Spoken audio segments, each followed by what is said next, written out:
हाँ जी दोस्तों, नमस्कार। स्टडी हंगर्स पर आपका बहुत बहुत स्वागत है। आशा करता हूँ आप सभी बहुत अच्छे होंगे और अपनी तैयारी को एक नई दिशा दे रहे होंगे। तो साथियों, अगर आप हमारे चैनल पर नए हैं तो आप हमारे चैनल को सब्सक्राइब करें, और अगर आप मुझसे पर्सनली जुड़ना चाहते हैं तो आप मुझे इंस्टाग्राम पर भी फॉलो कर सकते हैं। जब तक आप जीत नहीं जाते तब तक किसी को आपके कहानी में इंटरेस्ट नहीं होगा। तो पहले दुनिया को जीत के दिखाओ। तो ये है आज का हमारा मोटिवेशनल थॉट।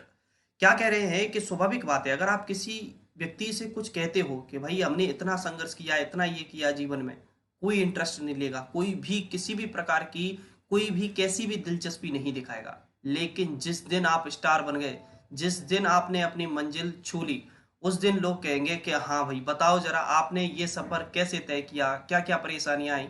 हर कोई सुनने आएगा आपका किस्सा। तो इसलिए क्या है कि जो परेशानी आ रही है, सब चीज़ों को भूलते हुए आगे बढ़ते जाओ और एक नया इतिहास रच डालो। फिर देखिए, जलवा हो जाएगा सभी का। चलिए आगे बात करते हैं। ये क्वेश्चंस मैंने जो था पिछले वीडियो में पूछा था कि गीतांजलि जो पुस्तक है किसके द्वारा लिखी गई। तो गीतांजलि पुस्तक के रचयिता रविंद्रनाथ टैगोर हैं। और गीतांजलि पुस्तक के बारे में और भी कुछ फैक्ट हैं जिन्हें हम आपसे डिस्कस करते हैं। एक्चुअली 1910 में एक अंग्रेज कवि थे, वो W.B. येट्स। इन्होंने क्या किया कि टैगोर की जो काव्य संग्रह गीतांजलि थी, इसका अंग्रेजी में अनुवाद किया और इसकी प्रस्तावना लिखी, जिसके लिए 1913 में टैगोर को साहित्य के क्षेत्र का नोबेल पुरस्कार मिला। चलिए, तो सबसे पहला क्वेश्चन डिस्कस कर रहे हैं आज की सीरीज का। मेगास्थनीज किसका राजदूत था? Sikandar, Seleucus Nicator, Chandragupta Maurya, डाइमेकस। तो मेगास्थनीज सेल्यूकस निकेटर का राजदूत था। मेगास्थनीज से रिलेटेड और क्या क्या फैक्ट हैं वो भी जान लेते हैं। मेगास्थनीज एक्चुअली चंद्रगुप्त मौर्य के दरबार में रहता था। इसने अपनी पुस्तक इंडिका, वेरी वेरी इंपोर्टेंट, यानी कि इंडिका जो पुस्तक है किसके द्वारा लिखी गई? तो मेगास्थनीज के द्वारा लिखी गई। इसमें उसने मौर्य युगीन समाज और संस्कृति के विषय में लिखा है कि किस तरीके से जो चंद्रगुप्त मौर्य थे, उनके दरबार में या उनके प्रशासन में जनता किस तरीके से खुश थी। ये सभी चीज़ों की चर्चा इसने इंडिका में लिखी है। अगला क्वेश्चन है, पाकिस्तान और अफगानिस्तान के बीच कौन सी अंतरराष्ट्रीय रेखा है? रेड क्लिफ रेखा, 38वीं समानांतर रेखा, 49वीं समानांतर रेखा, डूरंड रेखा। तो पाकिस्तान और अफगानिस्तान के बीच डूरंड रेखा है। कौन सी है? डूरंड रेखा। देखिए, जैसे आप इस मैप में क्लियरली देख पा रहे होंगे, जैसे ये जो एरिया है ये पाकिस्तान है और इधर ये अफगानिस्तान है। ठीक है, तो इनके बीच ये वाला जो लाइन गई है, ये जो लाइन गई है, ये कौन सी लाइन है? तो ये है डूरंड लाइन। कौन सी? Durand line. किस किस के बीच है? पाकिस्तान और अफगानिस्तान के बीच है। अब देखिए, यहाँ पर कुछ और लाइन है जिनको भी मैं आपसे डिस्कस करता हूँ। जैसे ये हमारा इंडिया हो गया, ठीक है, और ये हो गया पाकिस्तान। तो ये जो लाइन है एक्चुअली, ये जो रेखा है, ये रेखा है रेड क्लिफ रेखा। कौन सी रेखा है? रेड क्लिफ रेखा। तो रेड क्लिफ रेखा किस किस के बीच है? तो भारत और पाकिस्तान के बीच रेखा है। क्लियर है? अब देखिए, जो 38वीं समानांतर रेखा है, 38वीं समानांतर रेखा उत्तर कोरिया और दक्षिण कोरिया के बीच है। किसके बीच है? उत्तर कोरिया और दक्षिण कोरिया के बीच है, जैसा कि आप इस मैप में देख पा रहे होंगे। एक है 49वीं समानांतर रेखा, 49th पैरेलल लाइन। तो ये है यूएसए और कनाडा के बीच है। किसके बीच है 49वीं समानांतर रेखा?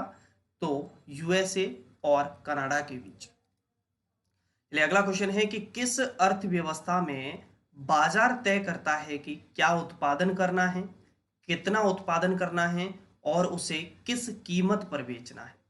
पूंजीवादी अर्थव्यवस्था, राज्य अर्थव्यवस्था, मिश्रित अर्थव्यवस्था में, बंद अर्थव्यवस्था में। तो पूंजीवादी अर्थव्यवस्था में, पूंजीवादी अर्थव्यवस्था में बाजार सब कुछ तय करता है कि कितना प्रोडक्शन करना है, ठीक है, उसे किस कीमत पर बेचना है, ये सब कुछ। ठीक है, और इसमें क्या होता है कि जो पूंजीवादी अर्थव्यवस्था होती है, इसमें सरकार की किसी भी प्रकार की कोई भी आर्थिक भूमिका नहीं होती है। Adam Smith, very very important, याद रखें। एडम स्मिथ की एक किताब है जिसका नाम है the wealth of Nations. The wealth of Nations, इसी पुस्तक को पूंजीवादी अर्थव्यवस्था का उद्गम स्रोत माना जाता है। अब बात करते हैं राज्य अर्थव्यवस्था क्या है। तो इसमें उत्पादन, आपूर्ति और कीमत सबका फैसला सरकार द्वारा लिया जाता है, और ऐसी अर्थव्यवस्था को केंद्रीकृत नियोजित अर्थव्यवस्था कहते हैं। और पहली बार राज्य अर्थव्यवस्था सिद्धांत जो दिया था वो कार्ल मार्क्स ने दिया था। अब है मिश्रित अर्थव्यवस्था। मिश्रित अर्थव्यवस्था में अगर हम बात करें तो इसमें कुछ लक्षण राज्य अर्थव्यवस्था के होते हैं तो कुछ लक्षण पूंजीवादी अर्थव्यवस्था के होते हैं, यानी सरकारी और निजी क्षेत्र का सह अस्तित्व होती है मिश्रित अर्थव्यवस्था। अब ये क्वेश्चन है मोस्टली परीक्षाओं में कई बार पूछा गया है और पूछा जा रहा है कि क्लोज्ड इकोनॉमी किसे कहते हैं, बंद अर्थव्यवस्था किसे कहते हैं। तो वह अर्थव्यवस्था जिसमें ना तो निर्यात हो और न ही आयात हो, यानी ऐसी अर्थव्यवस्था का शेष विश्व से कोई संबंध नहीं होता, यानी कि ना तो हम किसी के से कुछ मंगा रहे हैं और ना हम किसी को कोई भी चीज भेज रहे हैं, यानी कि ऑल ओवर खुद पे ही डिपेंड होना। ठीक है, तो वह जो अर्थव्यवस्था जहां पर आयात और निर्यात ना करें वहां पर होता है बंद अर्थव्यवस्था। चलिए अगला क्वेश्चन है कि संविधान की 8वीं अनुसूची में वर्तमान में कितनी भाषाएं हैं? 10, 14, 18 और 22। तो वर्तमान में संविधान की 8वीं अनुसूची में 22 भाषाएं हैं। प्रारंभ में जब हमारा संविधान बनकर तैयार हुआ था उस समय मूल संविधान में 14 भाषाएं थी, लेकिन समय के अकॉर्डिंग संशोधन होते रहे और भाषाएं जुड़ती रहीं, जिनकी संख्या वर्तमान में 22 तक पहुंच गई। तो ये 14 से 22 तक कैसे पहुंची इसको हम जान लेते हैं। 21वां संविधान संशोधन हुआ था 1967 में, जिसमें सिंधी भाषा को जोड़ा गया।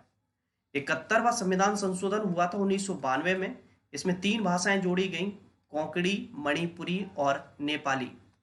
92वां संविधान संशोधन हुआ था 2003 में, इसमें 4 भाषाएं जोड़ी गईं, बोडो, डोंगरी, मैथिली और संथाली। इस प्रकार 14 भाषाओं से 22 भाषाएं वर्तमान में हमारी 8वीं अनुसूची में है। अगला क्वेश्चन है कि भारत का पहला परमाणु परीक्षण कहाँ किया गया? थुम्बा, पोखरण, बाड़मेर, श्रीहरिकोटा। तो भारत का पहला परमाणु परीक्षण पोखरण में किया गया। कहां पर किया गया? पोखरण में किया गया, और यह 18 मई 1974 में किया गया। पोखरण जो है एक्चुअली वो राजस्थान के जैसलमेर वाले एरिया में आता है। यह जो परीक्षण हुआ था, इस परीक्षण में 12 किलोटन क्षमता का प्रयोग किया गया था, जो बम था उसका, और इसका जो कोड नाम था उसका नाम था स्माइलिंग बुद्धा। इस ऑपरेशन का कोड नाम क्या था? स्माइलिंग बुद्धा। और दूसरी बार परमाणु परीक्षण 11 व 13 मई को 1998 में किया गया, जिसे शक्ति 98 नाम दिया गया। क्या नाम दिया गया? शक्ति 98। चलिए, तो ये क्वेश्चन रहा आपके लिए, यूनेस्को का मुख्यालय कहाँ है? ठीक है, तो इस प्रश्न का जवाब आपको मुझे कमेंट बॉक्स के माध्यम से बताना है। चलिए, वीडियो पसंद आया हो तो लाइक कर दीजिए, जो भी दोस्त आपकी तैयारी कर रहे हो उन सभी के साथ शेयर कर दीजिए। मुलाकात करेंगे अगले वीडियो में, जब तक आप सभी अपना ख्याल रखें। जय हिंद, जय भारत।